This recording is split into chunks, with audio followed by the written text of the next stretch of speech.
Mas vai que, mas acho que não, sinceramente falando. Agora, o Palmeiras vai ter o reforço do Gustavo Gomes, né? Eu separei até a aspa aqui do Alfaro, a declaração. O Alfaro, que é o Gustavo Alfaro, técnico da seleção paraguaia, ele revelou ontem, né, numa entrevista coletiva, que ele não vai pôr o Gustavo Gomes e também não vai pôr o Júnior Alonso do Atlético Mineiro, num acordo que ele fez com os clubes. Curioso, né?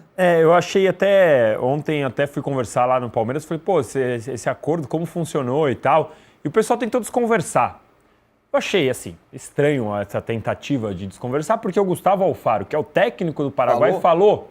Então, enfim, em todo caso ele fala, né? Tem o caso do Gustavo Gomes e Júnior Alonso, que eles vão disputar Copas Internacionais. O Alonso joga nesse sábado e o Gustavo Gomes no outro sábado. Já estive do outro lado e conheço as necessidades. Então, assim, eu achei curiosa essa decisão do Palmeiras, né, de desconversar sobre esse acordo, enfim. O Alfaro falou disso ontem e para o Palmeiras é excelente, né? Porque o Gustavo Gomes volta. O Palmeiras tem hoje no sistema defensivo um Murilo bastante inconstante, um Mikael que está longe de ser o jogador que traz mais confiança para a sua torcida. Então o Gustavo Gomes ter jogado a primeira partida e ficar preservado agora para poder pegar o avião e jogar contra o Vitória amanhã, 7h30, é importante. Isso se de repente, né? Se de repente o zagueiro que jogar hoje não se machucar, o Gustavo Gomes tem que entrar de última hora, enfim, tudo pode acontecer. Mas os planos da seleção paraguaia pro Palmeiras e pro Atlético Mineiro acabaram sendo bons para preservar o Gustavo Gomes. Tem que ver como vai ser o Sosa também. O Sosa tá convocado, não dá para saber como vai ser a utilização dele. A informação é que o Sosa tem aqui para falar. Diferente do atacante Ramon Sosa, que deve ser titular nesse jogo. Então, o Ramon Sosa, eu libero o Gustavo Gomes, mas o Ramon Sosa eu vou ter que usar e tudo mais. É curiosa porque a gente normalmente vê, né? E eu acho que o caso do Gustavo Gomes, ele é muito particular, né? Porque ele é dono do time, ele já sabe que está na Copa, ele não precisa negociar com o Alfaro uma convocação. Eu acho que ele tem o tamanho para chegar lá e falar, mesmo que o Palmeiras não tenha feito, que o Anderson Barros não tenha ligado, o Gustavo Gomes tem o tamanho para chegar lá para o Alfaro e falar, professor, posso jogar o primeiro e o segundo, porque eu vou ter jogo da Libertadores e tal, seria bom para mim e tal. Agora, o Sosa provavelmente não está nessa condição, né? Ele tem que comer o último prato de feijão que tiver lá para mostrar que merece essa vaga. Muito bem, olha a sequência do Palmeiras em casa, que é muito boa nos últimos jogos aí, ó. É uma sequência só de vitórias. 2-1 contra o Ceará, aí empate contra o Universitário 0-0. 3-0 contra o Sport, 4-1 contra o Inter, 4-1 contra o Fortaleza, 3-1 contra o River Plate, 3-0 contra o Vasco, 4-1 contra o Juventude, 5-1 contra o Red Bull Bragantino. Essa foi a melhor fase desse Palmeiras do Abel, né? Depois 0-0 contra o Cruzeiro, 4-0 contra a LDU, 2-0 contra o Santos. E vai ser a despedida, Rodrigo, do Palmeiras do Allianz Parque, porque a fase final ali vai ser 3 jogos fora de casa. Vou repetir. Se outro cartola arma um acordo desse, que vai jogar os 3 últimos jogos fora de casa, a gente já tá louco aqui. Mas o Palmeiras fez isso. Ele um acordo e vai jogar os 3 últimos jogos fora. Mas a despedida é contra o Fluminense, na verdade, né? Isso mesmo. Vitória, né? Exatamente, contra o Fluminense. Então, mas isso aí foi uma opção do Palmeiras para poder ter os jogadores da data FIFA na quarta-feira, né?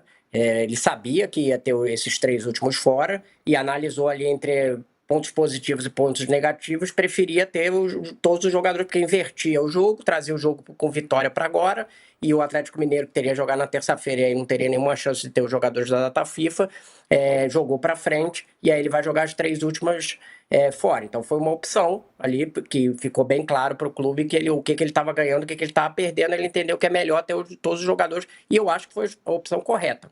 Porque por mais que jogar fora tenha esse problema, é claro que não vai ser fácil ter os 3 últimos jogos fora, mas você ter todos os jogadores num jogo decisivo, esses da data FIFA, é muito importante. Agora é curioso que tem acordo com o técnico do Paraguai e não tem com o da seleção, né? Pô, eu não estou criticando, não, é só um ponto interessante, porque o próprio Ancelotti, quando ele deu entrevista, ele falou, a prioridade é a seleção. Tipo, já comentou que está ajudando a CBF com coisas de calendário e tal, com outras coisas, mas deixou claro que a prioridade é o trabalho dele, então que ele não ia poupar ninguém na terça-feira para a rodada do dia seguinte. Né?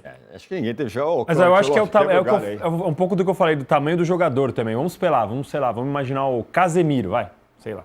Sim. Casemiro é do Palmeiras. Se ele chegasse no Ancelotti e falar, posso jogar o primeiro aí, eu acho que vai muito do tamanho do jogador. O Vitor Roque não tem essa o Vitor Roque não tem da seleção brasileira, né? Ele não vai virar e falar assim, você me libera aqui desse jogo. Aí você vai jogar quando, então? Porque se o Gustavo Gomes estivesse disputando vaga, eu duvido que ele ia falar, eu quero jogar contra o Vitória. Sim, ele ia chegar pro Alfaro e falar, não, me escala o que você for, não importa. Agora, e essa história, hein? A Justiça mandou o Palmeiras demolir o CT das categorias de base. Conta aí, Danilo. Foi uma notícia trazida ontem pelo Gentili, né? Nosso colunista, tá aí na tela, colunista de notícias, ele trouxe essa informação, que é uma decisão em primeira instância, o Palmeiras vai recorrer dessa decisão em primeira instância, é um caso que se arrasta desde 2012, na gestão do Arnaldo Tironi, esse sim, Arnaldo Tironi, e o Palmeiras disse que cumpre as contrapartidas, o Ministério Público diz que não, que tem uma fossa séptica no lugar errado, que o Palmeiras não tem a vigilância prometida para o local, porque uma das contrapartidas que o Poder Público exigiu do Palmeiras para poder ter esse CT da base lá era ter essa vigilância e tal. Enfim, é muito difícil. Eu nunca fui para lá pessoalmente, eu não conheço o CT da base do Palmeiras, não sei se tem a vigilância ou não. Eu estou aqui apresentando os dois lados e o Palmeiras vai recorrer. Eu acho que mandar demolir é uma decisão muito que a gente dificilmente vai ver acontecer. Acho que é mais para pressionar o Palmeiras para que ele mostre ali na justiça que está cumprindo essas contrapartidas. Fato é que é um dos lugares mais importantes hoje na estrutura do Palmeiras, né? Porque é onde o Palmeiras revela quase que uma mina de ouro para o Palmeiras ali, onde tem vários jogadores saindo, a gente já não precisa nem citar os exemplos aqui. E o Palmeiras, inclusive, além de toda essa reforma que a gente está vendo aí, de nova estrutura, tem vestiário novo, tem vários lugares novos para os jogadores, academia e tal. O Palmeiras fez um campo lá meio que esburacado, com terra, para o jogador ainda poder desenvolver seu futebol de rua, como diz o João Paulo Sampaio, né? Que é onde a bola quica de forma diferente e tudo. Enfim, é o lugar hoje mais importante, provavelmente é mais importante esse CT aí do que essa linha do Anderson Barros no CT do profissional. E olha essa história que eu vou falar agora. Tem um novo escândalo no Corinthians. Fala escândalo no Corinthians, parece que a gente fala um por dia, mas esse aqui é um pouco demais. Porque foi